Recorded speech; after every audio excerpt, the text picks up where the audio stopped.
Imagine this. Every time you open your mouth to speak, you're not just sharing information, you're revealing who you are, not consciously, not always intentionally, but deeply through your tone, your rhythm, your words. Every syllable becomes a subtle confession. Your speech is not just language, it's a mirror, reflecting your upbringing, your emotions, your beliefs, even the parts of you you've never fully met. Now ask yourself this: what if the way you speak says more about you than anything else ever could? Today we're going beyond grammar and vocabulary. We're pulling back the veil. And by the end of this journey, you'll not only understand how you speak, you'll see why. And more importantly, what it reveals about the self you've become. Because language isn't just a tool for expression. It's your psychological fingerprint, a trail of breadcrumbs back to your past, and a spotlight on the present state of your mind. From sentence structure to word choice, from the tone you carry to the silence between your thoughts, all of it is shaped by something deeper: your psychology, your environment, your biology. Think back to a time you heard someone speak and felt instantly drawn in. Maybe it was the calm in their voice, or the clarity in their message. Maybe their words felt like truth. Now think of someone who left you uneasy, scattered, unsure, anxious in their delivery. What created that contrast? Was it just vocabulary, or was something else echoing through? Here's the truth. The way we speak is never random. It's influenced, subtly and strongly, by the stories we've lived, the people we've been surrounded by, and even the way our brains are wired to make sense of the world. Freud believed that our speech reveals more than we intend, that it can unearth our unconscious desires and conflicts. Modern research agrees. Linguistics now shows how speech patterns can betray everything from our confidence to our emotional state. Consider this. Filler words like uh, or like don't always mean uncertainty. Sometimes they're the mind's way of pausing to process. But when overused, they may signal anxiety or insecurity. And those who speak slowly, with intention and pause, they often project calm, strength, a quiet confidence that commands attention without raising its voice. But the real tell lies in the words themselves, because every word you reach for is a thread. And when woven together, they reveal the inner fabric of who you are. Have you ever considered that the way you speak doesn't just express your thoughts, it shapes them? In the world of psycholinguistics, researchers have uncovered something profound. Your word choices, your pronouns, your tone, even your formality, are quiet signals of who you are beneath the surface. Take, for example, the words I and me. People who use these more often tend to be introspective, self-aware, and sometimes even self-focused. But those who speak in terms of we and us tend to operate from a place of connection. They're grounded in community, empathy, shared experience. But it doesn't end there. Think about how your speech changes based on who's listening. When you're with a friend, your voice becomes loose, casual, filled with comfort. You speak in fragments, in shorthand, in unspoken knowing. But in a professional setting, your tone tightens, your vocabulary sharpens. Suddenly, your words stand straighter, as if wearing a suit and tie. This transformation isn't just social strategy, it's survival. It's the learned response of a mind conditioned by culture, status, and expectation. But here's where it gets even more intriguing. Your language doesn't only shape how others see you, it shapes how you see yourself. There's a psychological idea known as linguistic relativity. It suggests that the language you use can literally mold your thinking. The words you reach for don't just describe your reality, they begin to define it. So if you're constantly telling yourself, I always mess things up, or I'm not good enough, you're doing more than expressing doubt. You're carving that doubt deeper into your identity. You're scripting a self you may never have consciously chosen. But if you shift that language, if you say, I'm still learning, I'm getting stronger, I haven't figured it out yet, but I will, then you begin to rewire the very way you experience the world. So pause and reflect. When was the last time you truly listened to yourself speak? Not just to the message, but to the patterns, to the mood of your voice, to the beliefs hidden beneath your phrases. Do your words carry strength or hesitation? Do they reveal confidence or conceal fear? Are you leading your mind or following it? As we move deeper, we'll uncover the subtler layers, the pacing of your speech, the metaphors you instinctively use, the tone that rises when you're hurt or uncertain, all of it, quiet but telling. Language doesn't lie. It whispers truths even you may not yet be ready to hear. And by the time we reach the final insight, you may never speak or think quite the same way again. Are you ready to discover the self hidden in your own voice? Here's something few people realize. It's not just what you say that matters, it's how you say it. And in many cases, the how carries far more weight than the whatever could. Let's talk about tone. Communication psychologists have studied this for decades, and the results are striking. Albert Mehrabian, a pioneer in the field, proposed that only 7% of a message's meaning comes from the actual words. 38% is conveyed through tone of voice, and a staggering 55% through body language. So even if you choose the perfect words, if your tone doesn't match your intention, the message may land completely differently than you hoped. Picture this. Someone says, "I'm fine." 3 simple words.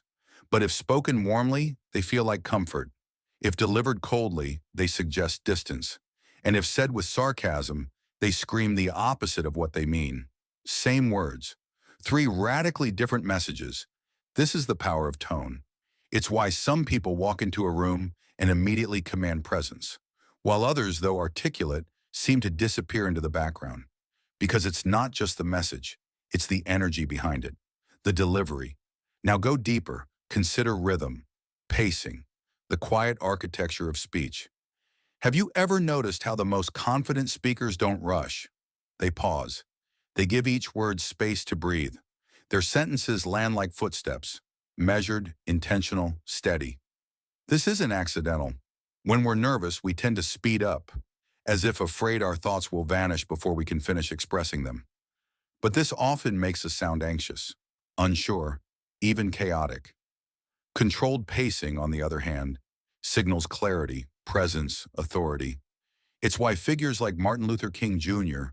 or Barack Obama are remembered not just for what they said, but for how they said it. Their speech carried weight, not just through words, but through rhythm, pause, and purpose. And it's not just in public speaking. Even in everyday conversations, pacing and tone are at play, subtly guiding how others feel around you. Here's something fascinating. When we mirror someone's speech patterns, their tone, their speed, even their choice of words, we're engaging in something called linguistic mirroring. It's usually unconscious, but it's powerful.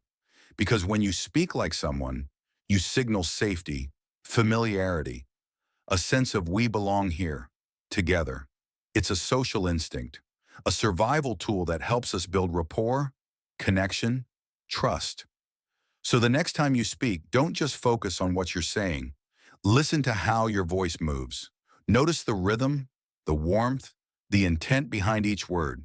Because in the end, your voice isn't just carrying your message, it's carrying you.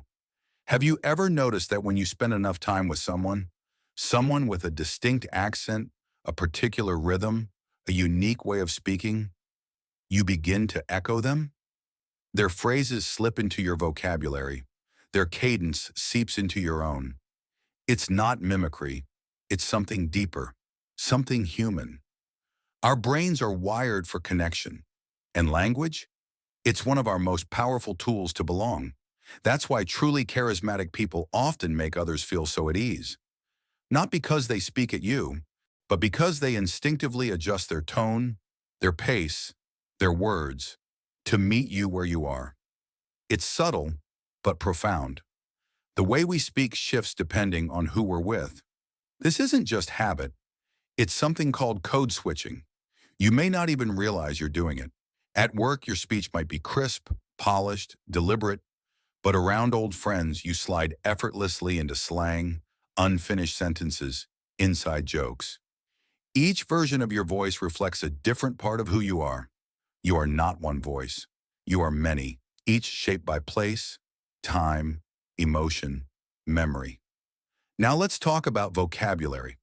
The words you use are not just sounds strung together. They are fingerprints, marking your upbringing, your education, your inner world. Language is a mirror of your mind, and a rich vocabulary, it opens doors within that mind. It grants access to more precise, more layered thinking. Psychologists call this linguistic relativity, the idea that language doesn't just express what you think, it actually influences how you think. Take emotions. In English, we use simple terms, happy, sad, angry, but many experiences lie between those words, complex feelings that don't quite fit. Other languages name them. The Japanese word sundoku, the act of buying books you never read, a quiet form of aspiration, or maybe guilt. The Portuguese saudade, a deep melancholic longing for something you loved that may never return. And the moment there is a word for something, you see it more clearly. You understand it more fully. You feel less alone in it. So expanding your vocabulary isn't about sounding clever. It's about expanding your consciousness, your perception, your ability to sit with complexity and name it. Because in the end, language shapes your world just as much as your world shapes your language. And the more words you have, the more of yourself you can uncover. The words you use daily aren't just expressions. They're building blocks, quiet architects of your reality.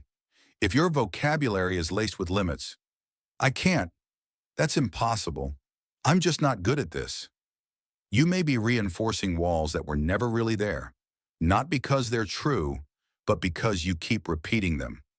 So let me ask you something. When was the last time you truly listened to your own voice? Not just the sound of it, but the story it's telling. Does it speak with strength, or does it tremble with doubt? Does it open doors or quietly close them? Because here's the truth. The way you speak isn't random. It's shaped by forces you rarely see. And now we're going deeper. Beneath every sentence, beneath every habit of speech, there lies something profound. A quiet influence of culture, of childhood, of social expectation. And if you're willing to look closely, you might start to realize not all of your voice is your own. From the moment you were born, your language has been molded by your parents' tone, by your community's rhythm, by what was said and what wasn't, by the media that filled the silence, by praise, by criticism, by love or the lack of it. And so the question becomes, how much of your speech is truly you? And how much is simply an echo of everything you've absorbed? Let's begin with your earliest environment. Sociolinguistic studies show that our first language patterns, our tone, our expressions, even our pauses, are shaped by the people who raised us. If you were surrounded by rich, expressive conversation, you likely learned to name your feelings, to explore your thoughts with clarity. But if you grew up in a world where expression was stifled, where silence was safer than truth, then you may still speak through hesitation, through filters, through fear. Children mimic what they hear, not just the words but the emotion beneath them. If a child is told, "That's impossible," or "You're always messing up," those phrases don't stay in childhood. They grow roots. They become internal mantras, spoken silently for years. But the opposite is also true. A child who hears, "You'll figure it out, there's always a way," will likely speak to the world and to themselves with more trust, more resilience, more hope. Because words don't just shape thoughts, they shape self, and that self is still unfolding. But there's another force, quiet, invisible, yet incredibly powerful, that shapes the way you speak. Culture. Language and culture are inseparable. They grow together. They mirror one another. And depending on where you were raised, how you were taught, and what values surrounded you, your voice learned to adapt. In many Western societies, speech is often prized for its directness. To speak your mind is to be strong. To assert your opinion is to claim your space. Confidence is measured in clarity. Individuality is etched in every syllable. But in many Eastern cultures, the story is different. Speech moves gently, carefully, indirectly, with a deeper focus on harmony, on subtlety, on preserving connection. Silence isn't absence, it's presence. And what's left unsaid can speak volumes. So ask yourself, when you speak, do you go straight to the point? Or do you feel the urge to soften your message, to read the room, to protect the peace? These aren't just habits. They're cultural fingerprints, traces of the world you were shaped by, long before you ever knew what voice truly meant. And even within a single country, speech varies like terrain.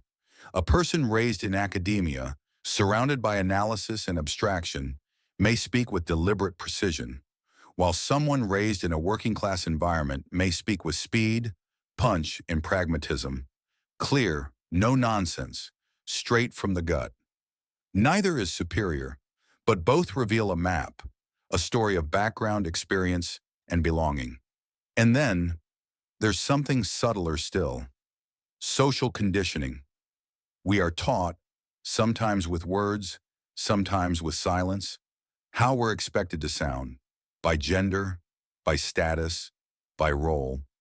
Research shows that women, for instance, are often encouraged to hedge, to say, I think, or maybe we could, not because they doubt themselves, but because society once told them that softness was strength and directness was too much. Men, on the other hand, are often shaped to speak with certainty, to declare instead of suggest, because confidence, real or not, is rewarded. And this doesn't stop at gender. It touches every area of life. A politician speaks with Polish to the public, but relaxes in the private circle. A doctor shifts from complex medical language to simple human reassurance when speaking to a patient. This fluidity, this code switching, isn't deception, it's intelligence. It's adaptation. It's knowing which version of your voice the moment requires. But here lies the deeper question, a question that lingers beneath every word you speak. In all these shifts, in all these roles, in all these versions of your voice, is there one that is truly yours? Is there a voice not shaped by fear or expectation, but by truth? And if so, can you still hear it? Now let us take a step into the present, into the digital world that surrounds us, a world of screens and scrolls, of texts, tweets, and voice notes. Modern technology has not only changed what we say, it has changed how we say it.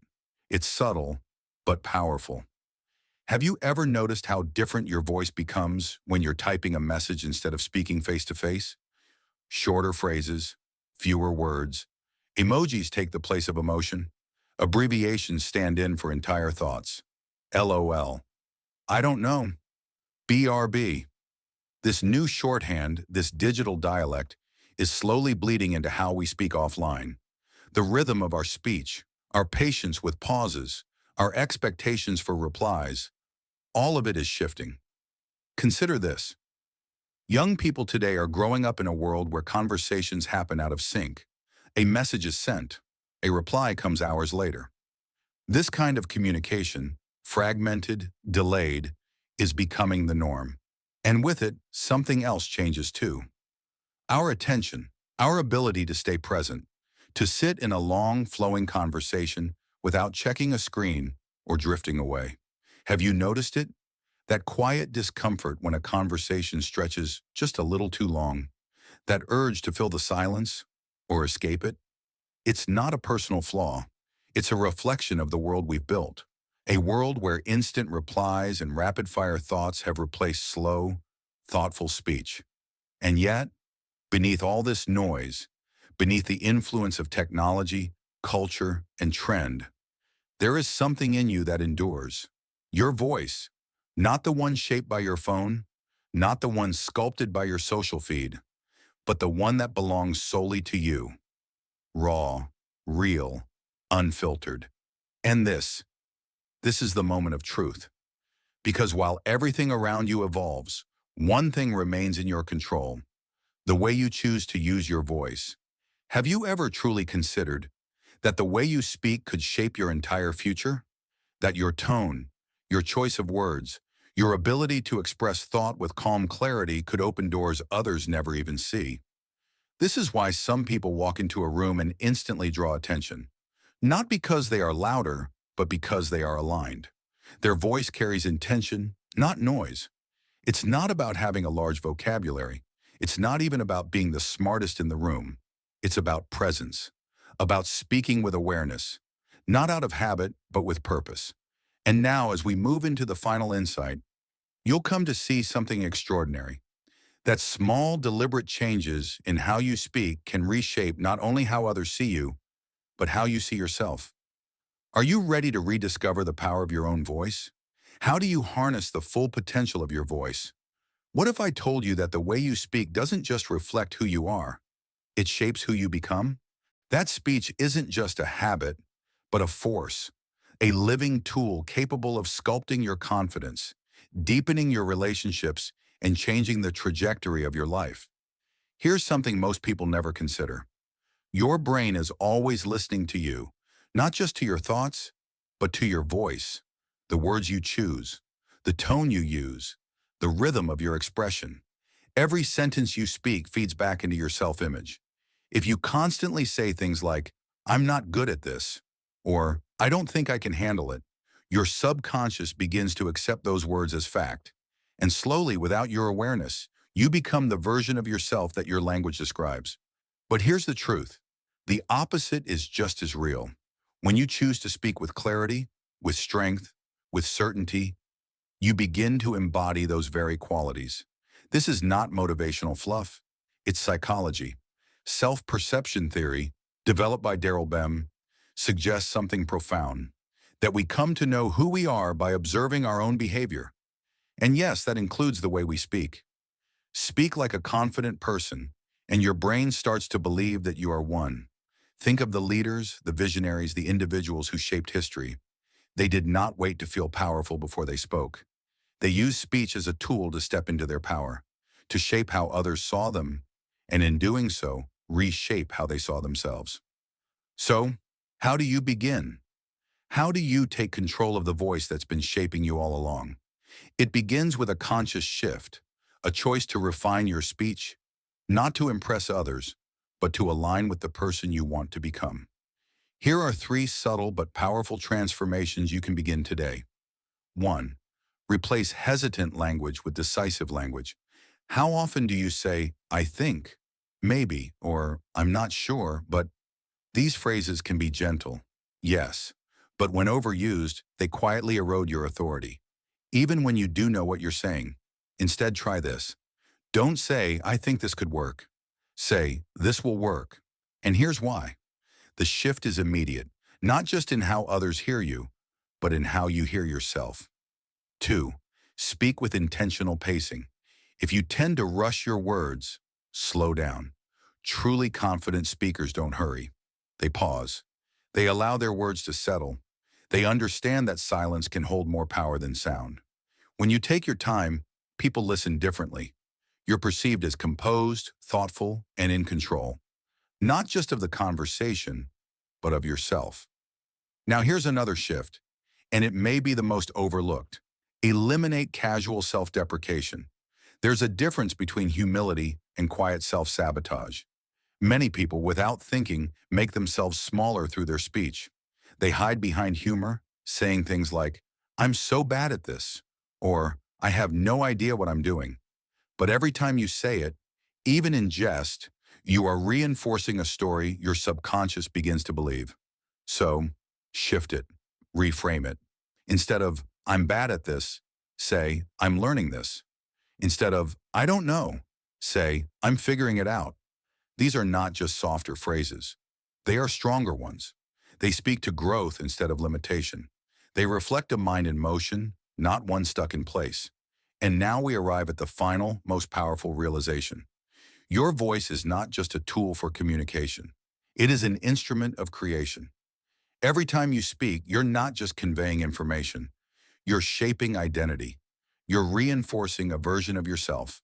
You are either strengthening your confidence or weakening it, opening doors or closing them, building bridges or raising walls. So ask yourself honestly, what story is my speech telling? Is it a story of strength, of clarity, of presence, or is it a story of hesitation, of doubt, of shrinking back from the world? Because here's the truth. You can choose, starting now. Begin to listen, really listen, to the way you speak. Notice the tone, the rhythm, the stories hidden in your words. Because once you're aware, you gain power. And when you change the way you speak, you change how others perceive you. You change how you perceive yourself. And ultimately, you change the way you live.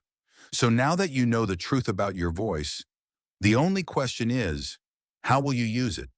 Thank you for watching.